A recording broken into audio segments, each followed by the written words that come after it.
Share जरूर करें भाई। अब अपने बहम दूर कर लो, ये देख लो वीडियो। मास सप्लाई में यूपी नंबर 1 है। भारत में मात्रा 11,75,869 मीट्रिक टन, यानी लगभग 12 लाख मीट्रिक टन। दूसरी तरफ देखिए, अकेले पूरी दुनिया का मैंने आपको बताया, भारत में कीमत इसकी जो है 25,648 करोड़ बैठती है, और यानी 25,000 करोड़ से ज्यादा का बिजनेस है ये। उत्तर प्रदेश में मात्रा लगभग 6,49,675 मीट्रिक टन उत्तर प्रदेश, यानी जितना पूरे भारत से मांस बाहर जाता है उसमें आधा लगभग यूपी से जाता है। उत्तर प्रदेश के हिसाब से ये बिजनेस और कारोबार के लिहाज से देखेंगे लगभग 14,000-15,000 करोड़ के आसपास का ये कारोबार। कुल मांस निर्यात में हिस्सेदारी यूपी की 50.34% बैठती है, और यूपी के 4 सरकारी बूचड़खाने जो उसमें हापुड़, गाजियाबाद, मेरठ और पत्थरबाजी को सही बताकर मैं माफ करिएगा आपके मुंह पर बोल रहा हूं, आप हिंसा को बढ़ावा दे रहे हैं। नहीं, हिंसा को बढ़ावा हम दे रहे हैं, हिंसा को बढ़ावा दे रहे हैं, हम देंगे। मैं सवाल पूछ रहा हूं भाई, मैं सवाल पूछ रहा हूं। हाँ ठीक है, तो उनका भी तो गुस्सा, वो क्या नहीं कर सकते। मैं सवाल पूछ रहा हूं भाई। चुको, ये जनता का आक्रोश है। फ्लैशबैक।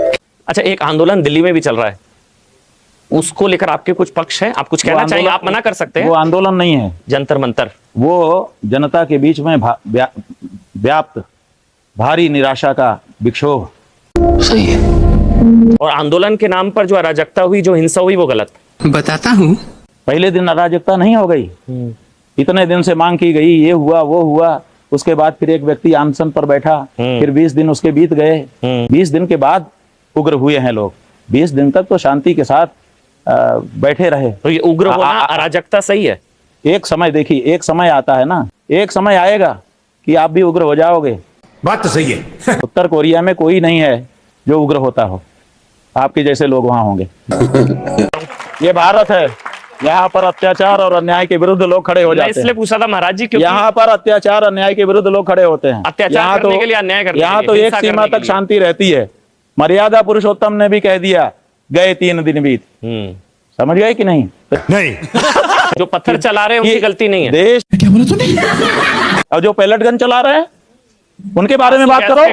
पैलेट गन जो चला रहे हैं उनके बारे में बोलो। पुलिस गोली पत्थर खाने, पैलेट गन जो चला रहे हैं उनके बारे में बोलो। पुलिस पत्थर खाने के लिए, पैलेट गन चला रहे हैं उनके बारे में बोलो। के लिए नहीं है ना। आपने विद्यार्थियों के ऊपर सैनिकों को फिगर पे हाथ रखवा करके खड़ा कर दिया है। ये क्या कोई सामान्य दृश्य है कि हमारे देश की मिलिट्री हमारे देश के भविष्य बच्चों के ऊपर गन तान करके खड़ी हो जाएगी? ये कोई छोटे छोटे दृश्य हैं क्या? ये छोटे दृश्य नहीं है। देश की जनता इसको स्वीकार नहीं करेगी, बिल्कुल विरोध है। बस एक लाइन बोल दीजिए, पत्थरबाजी भी गलत है। पत्थरबाजी 20 दिन के बाद हुई, अगर पहले दिन होती तो हम उसको बिल्कुल गलत कहते। 20 दिन बाद सही है, 20 दिन बाद सही है, हम ये कह रहे हैं। 20 दिन बाद पत्थरबाजी सही है। एक सीमा के बाद उग्र होना ही पड़ेगा। एक सीमा तक ही शांति धारण की जा सकती है। देश की जनता इस बात को समझ ले, और नहीं तो उत्तर कोरिया की तरह गुलाम होकर के रहना सीख।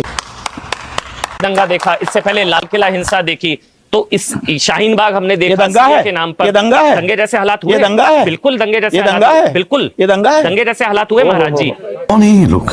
दलाल।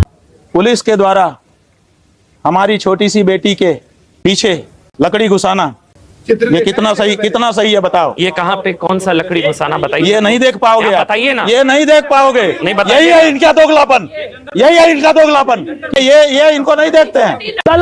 जितना गौमांस औरंगजेब के राज में नहीं बिका, उससे ज्यादा तो बीजेपी के राज में बिक गया, क्योंकि मुगल बादशाह बाबर ने अपने बेटे हुमायूं को खत लिखा था और कहा था कि भारत के हिंदू बहुत ही दिलवाले होते हैं, इसलिए उनके मंदिर को मत तोड़ना और गाय काटने पर रोक लगा दो। अफसोस की बात है कि आज बीजेपी सरकार है, फिर भी यूपी बीफ एक्सपोर्ट करने में नंबर 1 राज्य है, और कई मंदिर भी तोड़े गए, लेकिन फिर भी अंधभक्तों को यह चीज नहीं दिखती। क्या गाय माता को राष्ट्रमाता घोषित करना चाहिए? कमेंट में केवल मंदिर में चोरी थोड़ी हो रही है भैया, सरकार के कौन से डिपार्टमेंट में चोरी नहीं हो रही है, आप बताइए। ये सरकार का नहीं ना, ये तो ट्रस्ट है, राम मंदिर ट्रस्ट।